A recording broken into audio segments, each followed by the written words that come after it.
हमारे दैनिक जीवन में सूर्य का बहुत ही बड़ा महत्व है, बल्कि यूँ कहें कि पृथ्वी पर रहने वाले जितने भी जीव हैं, जितने भी जातक हैं, मनुष्य है, प्राणी हैं, उन सब के लिए सूर्य का होना बहुत ही अधिक जरूरी है, क्योंकि सूर्य के बिना पृथ्वी पर जीवन संभव ही नहीं है।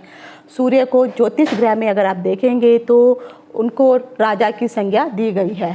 सूर्य की जो रोशनी होती है, अगर आप देखेंगे जब सूर्य उदय होता है तो उनकी जो सबसे पहली जो किरण उदित होती है उसको सविता नाम दिया गया है।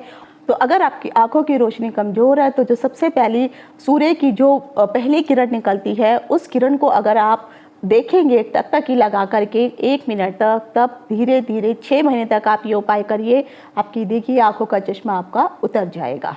ज्योतिष में सूर्य को ग्रह राज की संज्ञा दी गई है, अर्थात यह राजा कहलाते हैं। सूर्य के अंदर अगर आप रोशनी देखेंगे तो कुल मिलाकर के जो प्राकृतिक रूप में रोशनी के जो रंग निकलते हैं वह 7 प्रकार के रंग उसमें विद्यमान होते हैं, जिसका हमारे जीवन पर और इस विशेष जगत पर भी इसका बहुत बड़ा महत्व है। क्योंकि ज्योतिष में सूर्य को अगर आप देखेंगे तो आत्मा का कारक, पिता का कारक, आत्मविश्वास, नेतृत्व, क्षमता, प्रतिष्ठा, आपकी जो ख्याति है, आत्मविश्वास, अधिकार, सरकारी पद और प्रसिद्धि इत्यादि, इन सब चीज़ों का मुख्य रूप से सूर्य कारक माना गया है। आपके शरीर में हड्डियों का भी कारक सूर्य ही माना जाता है, तभी तो कहा जाता है विटामिन डी लीजिए, आपकी हड्डियाँ मजबूत होंगी। इन सभी चीज़ों का कारक जो है सूर्य होता है, और सूर्य का हमारी कुंडली में भी बहुत बड़ा महत्व होता है। जब सूर्य किसी भी व्यक्ति की कुंडली में, अक्सर आपने बहुत सारे वीडियोस में देखा होगा, उच्च का होता है तो उसके बारे में बहुत सारे फलकथन बताए जाते हैं, लेकिन अगर किसी का सूर्य कुंडली में नीच का है तब ऐसे जातकों को किस प्रकार का फल प्राप्त होता है, उनको ऐसे कौन कौन से क्षेत्र होते हैं जिसमें कठिनाइयों का हमेशा सामना करना पड़ता है, और आखिर ऐसा क्या कारण होता है कि उनका सूर्य जो है नीच का होता है जब वह उत्पन्न होते हैं। अगर आपके पास कुंडली नहीं भी है फिर भी आप ये कैसे जान सकते हैं कि आखिर आपका सूर्य नीच का है, तो मैं कुछ ऐसे लक्षण आपको बताने वाली हूँ जिसमें आपको पता चलेगा। अगर आपके साथ इस प्रकार की घटनाएं घटित हो रही हैं, आपका व्यवहार इस प्रकार का है जो मैं आगे बताऊंगी, तो आपको समझ में आएगा कि सूर्य की कंडीशन आपके कुंडली में किस प्रकार की होगी। अगर सचमुच कुंडली में अगर आपके पास जन्मपत्री है और उसमें भी अगर सूर्य नीच का है, तब आपको इन क्षेत्रों में तो प्रॉब्लम होगी ही होगी। साथ ही साथ क्या सचमुच में जो नीच का सूर्य होता है वह व्यक्ति के जीवन में कभी भी सकारात्मक परिणाम नहीं लेके आ सकता है? क्या ये जरूरी है? सूर्य को एक क्रूर ग्रह की संज्ञा दी गई है। कुंडली में जैसे अगर आप देखेंगे तो कुल मिलाकर के आपके 12 भाव होते हैं। आखिर लगन के अनुसार भी सूर्य आपको क्या फल दे रहा है, ये भी मैं आज आपको बताने वाली हूँ। तो इन सभी चीज़ों की जानकारी लेकर के मैं डिम्पल शांडिल्या ज्योतिष सतह ज्ञान सागर के माध्यम से अपने सभी नए और पुराने दर्शकों का हार्दिक अभिनंदन करती हूँ। नमस्कार। ओम नमः शिवाय। जय हो शंकरा, आदिदेव शंकरा, तेरे जाप के बिना चले ये सांस किस तरह। मेरा कर्म तू ही जाने, क्या बुरा है क्या भला, तेरे रास्ते पे मैं तो आंख मूंद के चला। तेरे नाम की जोत ने सारा हर लिया तमस मेरा। नमो नमो शंकरा, भोलेनाथ शंकरा, रुद्रदेव हे महेश्वरा। अगर आप देखेंगे तो तुला राशि में शनि की उच्च राशि मानी जाती है और सूर्य को तुला राशि में नीच का माना जाता है। सूर्य पिता और राजकाज का सूचक माना जाता है। अगर आप यहाँ पे देखेंगे शनि जो है वो पुत्र है और सूर्य जो है वह जो है पिता के स्वरूप है।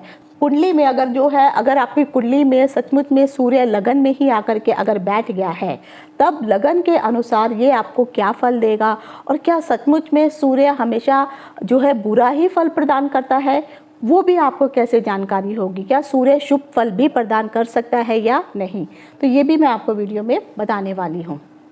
कुंडली में जैसा आप देख रहे हैं कुल मिलाकर के 12 भाव होते हैं। अगर मैं यहाँ पर जो है मैंने 7 नंबर लिखा है, यानी ये तुला राशि है और तुला राशि में मैंने यहाँ पर सूर्य को रख दिया है। तो तुला राशि में जो सूर्य होते हैं वह नीच के कहलाते हैं।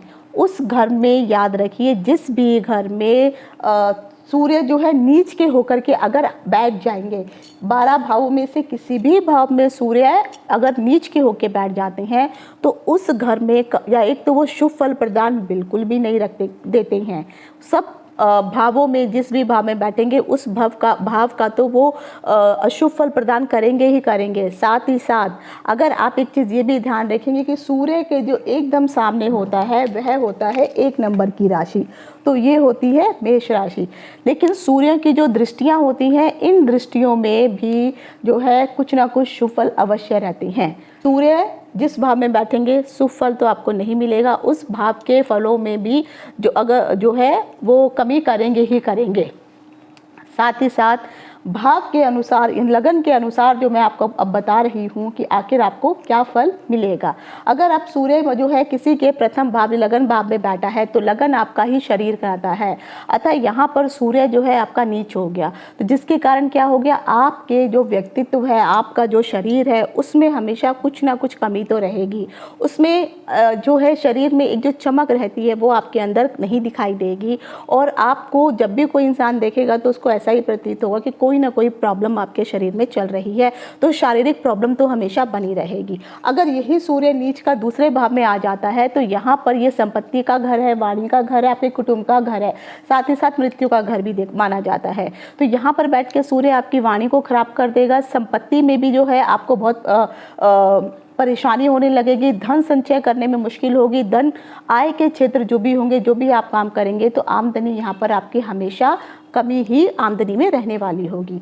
अगर हम तीसरा घर देखते हैं तो ये आपके जो है मान मर्यादा का है, पर्सनैलिटी का है, आपके छोटे भाई बहनों का है, तो और साथ ही साथ प्रसिद्धि का भी है। तो यहाँ पर बैठ के सूर्य जो है नीच के आकर के बैठ करके, बेशक यहाँ पर बैठ करके एक तो उनके भाइयों के साथ आपकी नहीं बनेगी, पिता के जो भी सगे संबंधी कज़न वगैरह हैं उनके साथ भी आपकी नहीं बनने वाली है, आपकी प्रसिद्धि में कमी आएगी। और कई बार तो ऐसा भी देखा गया है कि लोग प्रसिद्ध भी हो जाते हैं, लेकिन वो जो अगर प्रसिद्ध होते भी हैं तो वो बुरे कामों में ही प्रसिद्ध होती है। अगर आपका सूर्य जो है चौथे भाव में नीच होकर के बैठ जाता है तो ये क्योंकि आपके सुख का भाव है, आपके घर का भाव है, वाहन और सुख का भाव है, तो इसमें कमी आती ही आती है। साथ में माता के स्वास्थ्य में भी परेशानी लगी रहती है। अगर सूर्य पंचम भाव में आकर के बैठा है तो ये आपकी उच्च शिक्षा का भाव है, आपके बच्चों का भाव है और आपके जो है पेट का भाव भी माना जाता है। तो यहाँ पर आपको संतान उत्पत्ति में परेशानी हो सकती है, चाहे आप स्त्री हो या पुरुष हो। तो अगर आपके हस्बैंड की कुंडली में अगर सूर्य पंचम भाव में आके बैठे हैं तो ये पक्का है कि 1 या 2 अबॉर्शन तो आपकी वाइफ के होंगे ही होंगे। अगर पत्नी की भी कुंडली में यहाँ बैठे हैं तो उनको भी कुछ ना कुछ बच्चों से संबंधित इशू होंगे, और साथ ही साथ पढ़ाई और उच्च शिक्षा के लिए भी आपको आगे चल के परेशानी आएगी। अगर सूर्य जो है यहाँ पे छठे भाव में आकर के बैठा है तो यहाँ पे बैठ करके सूर्य अच्छा फल देता है। अच्छा इन द सेंस अगर यहाँ पे नीच का होकर के, क्योंकि मैं नीच सूर्य के बारे में बता रही हूँ, तो अगर सूर्य यहाँ नीच राशि में आकर के बैठा है तो यहाँ के फलों में भी अशुभता ला के देगा। तो यहाँ ये जो है रोग, रिपु, ऋण और आपके मामा इत्यादि का भी घर है, तो यहाँ पर बैठ के सूर्य जो है छठे भाव में शत्रु का नाश करेगा, क्योंकि शत्रु का मित्र होता है। तो जब यहाँ पर शत्रु भाव में ये आ जाएंगे तो जितने भी आपके शत्रु होंगे, आपके जो रोग होंगे, उनका जो है रोगों में जरूर वो वृद्धि करेगा, लेकिन ये पक्का है कि शत्रुओं का तो वह नाश करेगा ही करेगा। साथ ही साथ सूर्य की दृष्टि जब यहाँ पर भी पड़ेगी तो अगर आपके ऊपर कोई केस इत्यादि भी चल रहा होगा तो वहाँ पर भी बेशक थोड़ा टाइम लगेगा, लेकिन कोशिश मतलब रहेगी ये कि शत्रु जो है आपसे परास्त होंगे ही होंगे। अगर सूर्य आपके सप्तम भाव में नीच के होके बैठ जाते हैं तो यहाँ पर आपकी वाइफ या आपके हस्बैंड, उनके में हमेशा टकरार बनी रहेगी। आपकी वाइफ का स्वभाव जो है वो गर्म होगा, हस्बैंड है तो उनका नेचर भी गर्म होगा। अगर आप किसी के साथ पार्टनरशिप करते हैं तो वहाँ पर भी कोई ना कोई अनबन हमेशा बनी रहती है। उसके बाद अगर आप देखेंगे कि अष्टम भाव में ये हमेशा जो है दुर्घटनाओं का, गुप्त चीज़ों का भाव कहा जाता है। तो सूर्य यहाँ पर बैठ करके बेशक आयु में वृद्धि कर देते हैं, लेकिन यहाँ पे दुर्घटनाएं जरूर हमेशा होती हैं। उसके बाद आ जाता है एकादश आपका नवम भाव में यहाँ पर सूर्य बैठ करके अगर आप देखेंगे तो भाग्य उदय होने में देरी होती है, भाग्य का साथ आपको पूरी तरह से मिल नहीं पाता है, और ईश्वर के प्रति आपका मन उतना लगता नहीं है, और पिता के साथ तो हमेशा अनबन बनी ही रहती है। 10वें भाव में नीच का सूर्य अगर आ जाता है तो कार्य क्षेत्र में हमेशा आपको परेशानी लगी रहेगी। आप किसी भी प्रकार की नौकरी को करने जाएंगे तो उस नौकरी में जो है आप टिके काम नहीं कर पाएंगे और हमेशा नौकरियों को बदलते ही रहेंगे। अगर सूर्य आपके एकादश भाव में आ जाते हैं तो वहाँ पर बैठ करके हमेशा, क्योंकि ये लाभ का भाव है, तो आपकी लाभ में और आपकी आय में हमेशा कमी ही होती रहेगी, परेशानियाँ ही आपको धन से संबंधित लगी रहेंगी। अगर द्वादश भाव में सूर्य आ जाते हैं तो यहाँ पर बैठ करके एक तो वित्तीय हानि जातक की करवाते हैं, आपकी नींद में खलल होगा, सही या सुख की प्राप्ति नहीं होगी। अगर आप छोटी बड़ी कोई यात्रा करते हैं तो यात्राओं से संबंधित भी हमेशा आपको परेशानियां बनी ही रहेंगी। तो ये तो मैंने संक्षिप्त रूप में आपको बताया है कि अगर लगन के अनुसार भी सूर्य आपके इस भाव में अगर बैठते हैं तो ये फल आपको प्राप्त होता ही होता है। लेकिन एक चीज़ ये भी जरूर याद रखिए कि जब भी सूर्य यहाँ पर लगन में आता है उस समय आपके व्यक्तित्व के जीवन में भी बहुत सारे जो है उतार चढ़ाव देखने को मिलते ही मिलते हैं।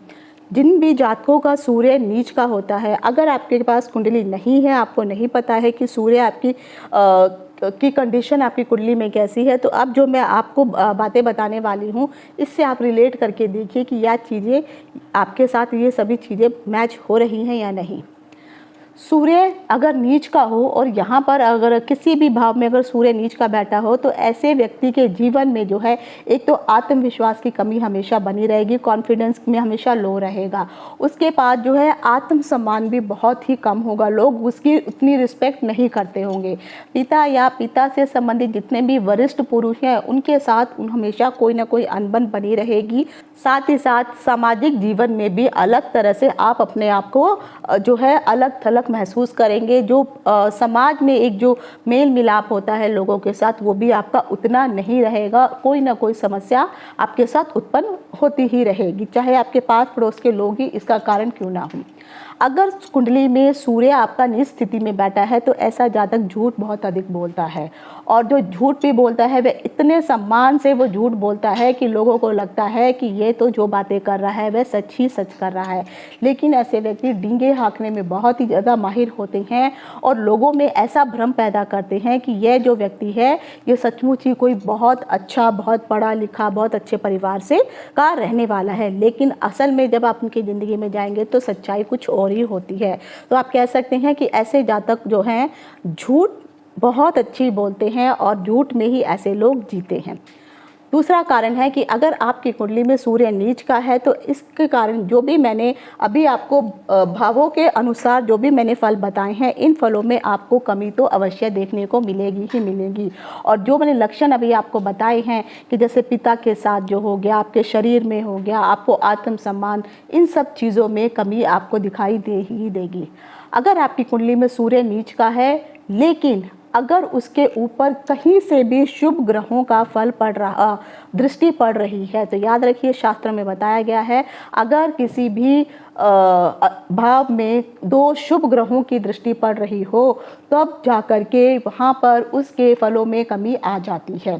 तो मान लीजिए अगर सूर्य के ऊपर जो है चंद्रमा की दृष्टि है, बृहस्पति की दृष्टि है, गुरु और शुक्र की दृष्टि पड़ रही है, या फिर जो है उनके मित्र, जो भी मित्र ग्रह है उनकी भी अगर दृष्टि पड़ रही है, तब इनके जो कमियां मैंने आपको बताई हैं, जो प्रॉब्लम आपके साथ हो सकती है, तब इन प्रॉब्लम्स में कमी आ जाती है, क्योंकि शुभ दृष्टियों का फल सूर्य प्रदान करते हैं। एक चीज़ याद रखने वाली है कि सूर्य भी अलग अलग भावों में अपनी दृष्टियाँ डालते हैं। तो सूर्य जब नीच के होंगे तो एकदम उनके सामने मेष राशि होती है और मेष राशि में सूर्य उच्च के होते हैं और मंगल इनके मित्र होते हैं। तो यहाँ पर जो है जब सूर्य की दृष्टि मेष राशि के ऊपर पड़ेगी तो यहाँ पर ये बुरा प्रभाव नहीं देंगे, बल्कि मेष राशि में क्योंकि उच्च के होते हैं तो जो भी मेष राशि से संबंधित और जिस भाव में आपकी ये मेष राशि पड़ेगी उस भाव के फलों को में वो वृद्धि ही करने वाले हैं।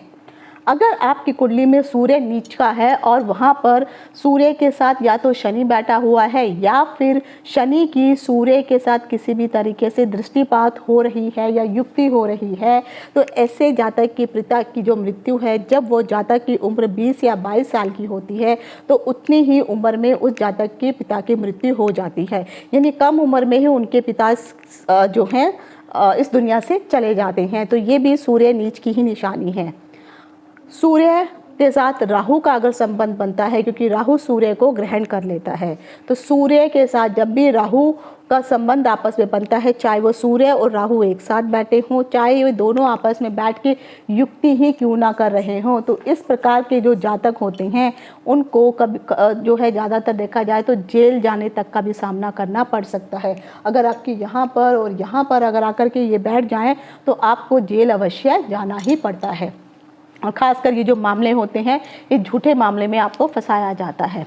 अगर आप किसी प्रकार का कोई व्यवसाय कर रहे हैं और सूर्य आपका नीच है, तो ऐसे व्यक्तियों को करियर में सफलता पूरी तरह से प्राप्त नहीं हो पाती है। उन्हें बहुत अधिक मेहनत करनी पड़ती है, और जो भी उनके बॉस वगैरह होते हैं, क्योंकि सूर्य बॉस को भी रिप्रेजेंट करता है, तो बॉस उनसे जो है बहुत कम खुश रहते हैं। साथ ही साथ अपने अधिकारों के लिए, अपने मान सम्मान के लिए, प्रतिष्ठा के लिए हमेशा जो सूर्य नीच सूर्य वाले जो जातक होते हैं, हमेशा जो है लड़ने के लिए तैयार हो जाते हैं, बहुत जल्दी आतुर हो जाते हैं, क्रोधित बहुत जल्दी हो जाते हैं। और यहाँ तक भी देखा गया है कि ऐसे लोग फिर अपने बॉस अर्थात जो वरिष्ठ लोग होते हैं उन लोगों के साथ भी ये अपने संबंधों को खराब कर लेते हैं। तो अगर कुंडली में सूर्य की स्थिति सही नहीं है, तो जो पिता और पिता से संबंधित जो भी लोग हैं, चाहे आपके बॉस ही क्यों ना हो, उनके साथ अगर आपका रिलेशन अच्छा नहीं है, तो आपको नौकरी से संबंधित, व्यवसाय से संबंधित जीवन में हमेशा मुश्किलों का सामना करना ही पड़ेगा। अब आ जाता है, अगर स्वास्थ्य के हिसाब से अगर हम देखेंगे तो स्वास्थ्य में ऐसे लोगों के लिए जिनका भी नीच का सूर्य होता है, तो सबसे पहले उनकी आँखों की रोशनी में कमी आ जाती है, आँखों को प्रभावित करता है। दिल में भी, क्योंकि दिल को भी सूर्य के साथ जोड़ा गया है, तो आपको हृदय रोग से संबंधित कुछ ना कुछ परेशानी हो सकती है, आपके पाचन तंत्र में भी कुछ परेशानी हो सकती है, और आपकी जो प्रतिरक्षा प्रणाली है आपके शरीर में, उसमें भी कोई ना कोई हमेशा हेल्थ इशू बना रहेगा। तो ये सारी समस्याएं, और साथ ही साथ आपकी जो हड्डियां होती हैं इनका भी आपके शरीर में बार बार टूट जाना, चटक जाना, हड्डियों का जो है जो जोड़ होते हैं, इन जोड़ों में जो है लूज़ हो जाना, तो ये सारी समस्याएं जिन लोगों का भी नीच सूर्य है उनको हमेशा बनी रहती हैं। लेकिन ये भी ध्यान रखना होगा कि जहाँ पर भी सूर्य नीच राशि में बैठा हुआ है, लेकिन जब वो अपनी दृष्टियाँ यहाँ वहाँ जिस जिस भाव पे डालेगा, तो उस भाव के फलों को वो बढ़ाने की अवश्य कोशिश ही करेगा और उस फलों में वो वृद्धि करेगा। जब भी आप जिस भी कुंडली में सूर्य नीच का हो या कोई भी ग्रह कुंडली में अगर नीच का आपको दिखाई दे रहा है, तो सिर्फ आप एक नीच ग्रह के कारण ही पूरी कुंडली का विवेचन नहीं कर सकते हैं।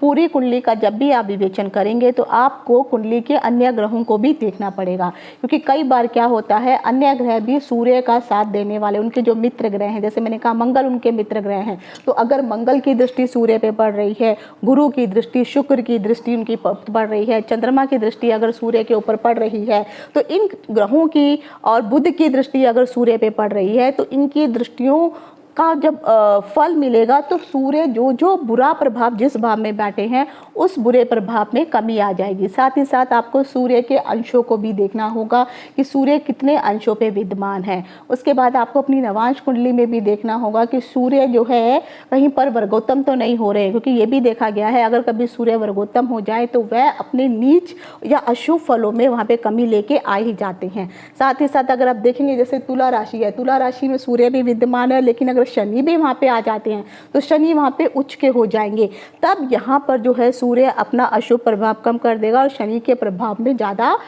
जो है बढ़ोतरी हो जाएगी।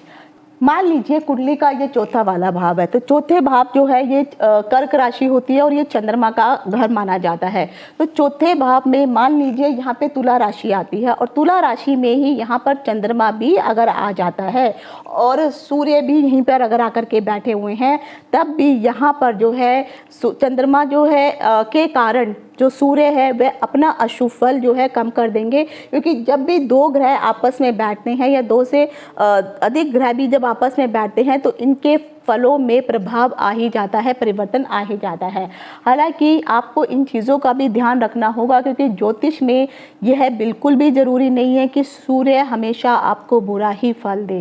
जैसे मैंने कहा, दृष्टियों से सूर्य को जरूर देखिए। साथ ही साथ सूर्य कभी भी आपको जो है अगर कोई ना कोई ग्रह, लेकिन जो है अगर शुभ ग्रह की दृष्टि पड़ रही है तो आपको अच्छा फल मिलेगा, लेकिन इसके ऑपोजिट अगर क्रूर ग्रहों की दृष्टि सूर्य के ऊपर पड़ रही है, एक तो सूर्य नीच राशि पे बैठे हैं, उसके बाद राहु की दृष्टि आ गई या केतु की दृष्टि आ गई या फिर जो है शनि की दृष्टि इनके ऊपर आ गई, तो अगर ये दृष्टियां इनके ऊपर पड़ती हैं इस तरह से, तो यहाँ पर बैठ करके सूर्य आपके अशुभ फलों में और अधिक बढ़ोतरी करेंगे। जहाँ पर वो इतना फल दे रहे थे अशुभ, अब वो इतना करना शुरू कर देंगे। तो ये भी बहुत अधिक होता है जरूरी। लेकिन कई बार ये भी देखा गया है कि सूर्य चाहे जातक कितना भी जातक का सूर्य नीच का ही क्यों ना बैठा हो, तो ऐसे लोगों में एक तो ना आत्मविश्वास की कमी होती है, तो इनके मन जो है हमेशा थोड़ा घबराया हुआ रहता है, थोड़ा ये डर के रहते हैं।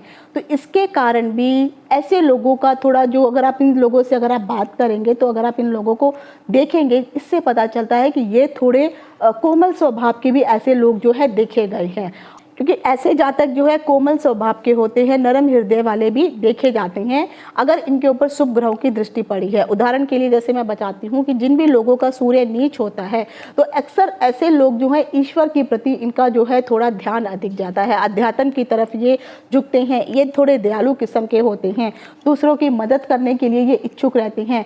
दुनिया में किस प्रकार से जो भी बुराइयां हैं इनको कैसे दूर किया जाए, लोगों को कैसे जो है इन बुराइयों से दूर किया जाए, इसके लिए कैसे प्रेरित करना है, तो ऐसे लोग हमेशा इस प्रकार के कार्य में करते रहते हैं। क्यों? क्योंकि उनके मन में भी उनको पता है जब उनके साथ कोई बुरा करता है तो उन्हें किस प्रकार की फीलिंग होती है। तो सेम जब उन किसी और के साथ वो इस प्रकार की प्रतिक्रिया होते हुए देखते हैं, तब उनके मन में उन लोगों के प्रति जो है दया की भावना उत्पन्न होती है। इसीलिए ऐसे लोग जो हैं थोड़े से दयालु किस्म के सॉफ्ट कॉर्नर वाले देखे गए हैं। अगर उनके ऊपर शुभ ग्रहों की दृष्टि पड़ रही है तब जाके उनका नेचर वैसा होगा। और नीच सूर्य के प्रभावों को भी आप जो है कुछ उपायों को करके इनको जो है कम भी कर सकते हैं। मैं ये नहीं कहूँगी कि ये जो फल है आपके फलों में कमी आ जाएगी, लेकिन अगर सूर्य आपको इतना बड़ा अशुभ प्रभाव देने वाला है तो उस अशुभ प्रभाव में वो इतनी कमी कर सकता है। अब आपको उपाय क्या करने हैं? अगर आपके पिताजी जीवित हैं तो कोशिश कीजिए डेली उठ करके अपने पिताजी के चरणों को अवश्य छूइए, क्योंकि पिता ही आपके सूर्य के कारक हैं। उनके साथ जो है बातचीत कीजिए, उनका आशीर्वाद दीजिए। उनके साथ कोई मनमुटाव भी होगा, अवश्य आपको होगा, लेकिन फिर भी आपको उस मनमुटाव को त्यागना है। नहीं तो अगर आप अभी ये चीज़ें नहीं करेंगे तो आपके अगले जन्म में फिर से सूर्य से संबंधित आपको परेशानियाँ झेलनी ही पड़ेंगी। साथ ही साथ सूर्य देव की पूजा करनी है। अगर आप सुबह उठ करके सूर्य देव को जल चढ़ा सकते हैं तो उनको जल अर्पित कीजिए। सूर्य के मंत्रों का हो सके तो आप जो है 108 बार प्रतिदिन जो है जाप कर सकते हैं सुबह के समय, तो बहुत अच्छी बात है। सूर्य के जो रत्न होते हैं, जो माणिक्य होते हैं, इसको आप पहन सकते हैं। साथ ही साथ जब भी सूर्य ग्रह से संबंधित जो भी शुभ वार होते हैं, जैसे रविवार है, ये सूर्य से संबंधित होता है, तो कोई भी अगर आप कोई महत्वपूर्ण कार्य करना चाहते हैं तो आपको वो महत्वपूर्ण कार्य, अगर आप सरकार की से संबंधित कोई काम करना चाहते हैं तो आपको जो सूर्य की होरा होती है, हर होरा 1-1 घंटे की होती है, तो अगर आप सूर्य की होरा में अगर आप काम करते हैं गवर्नमेंट से संबंधित, तो यहाँ पर आपको फ़ायदा होगा। अगर आप जो है सूर्य के मंत्रों का, सूर्य के गायत्री मंत्र, इनका भी अगर आप जाप करते हैं तब भी आपको इससे फ़ायदा होने वाला है। तो जो मैंने आपको उपाय बताए हैं ये कॉमन उपाय सभी के लिए हैं, लेकिन मैं ये कहूँगी कि फिर भी आप कोई भी उपाय करने से पहले किसी अच्छे ज्योतिषी से अपनी कुंडली को ज़रूर दिखवाइए और फिर उनके हिसाब से ही आप जो है बाकी प्रकार के उपाय जो वो बताते हैं फिर उनको करिए। अगर आप ये उपाय करते हैं तो इससे व्यक्ति के जीवन में एक तो आत्मविश्वास बढ़ जाता है, उसके अंदर नेतृत्व करने की भावना उत्पन्न होती है, क्षमता होती है, उसकी मान मर्यादा प्रतिष्ठा बढ़ती है और धीरे धीरे जिन क्षेत्रों में उसको अभी तक परेशानी महसूस हो रही थी उन क्षेत्रों में अब वह धीरे धीरे उन्नति करना शुरू करता है। तो यह था सूर्य जो ग्रहों के राजा है, अगर वह नीच हो जाते हैं कुंडली के किसी भी भाव में तो जातक को उसके क्या अशुभ परिणाम झेलने पड़ते हैं, उसका फल कथन। आज यही तक। इति शुभम। नमस्कार।